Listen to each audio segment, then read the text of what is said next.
Following segment sponsored by One Source Insurance.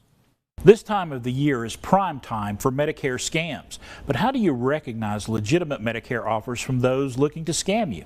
Kathy Gage from One Source Insurance is here with the answer to that question and many more when it comes to Medicare messaging. Good morning, Kathy. Good morning. We'll delve right into this. What is a good sign that the messaging you're receiving is legitimate? Well, with Medicare, they never really text you or call you on the phone unless you've solicited that before. Okay. And they will make a call back to you, but they never call you.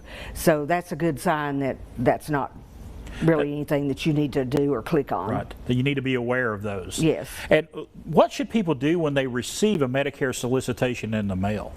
Well, you could look at those because you're going to get lots of different solicitations this time of year because all the companies are sending those out.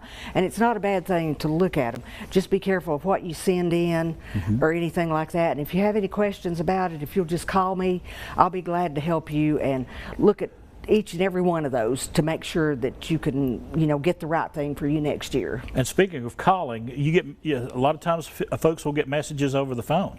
What should they do in those cases? Well, most of the time for that, probably the best thing, if they start asking you any personal information, is just to either hang up or the best thing to do is just hang up because you don't know who that is, and it's really hard to tell because they have so many different ways to reach out to people.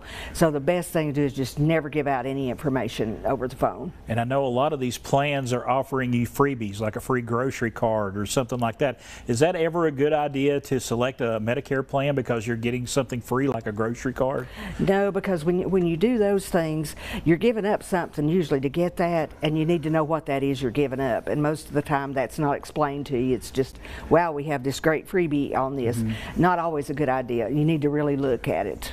And open enrollment, so let's say that open enrollment is passed and you receive a solicitation for a plan. What should you do in that case?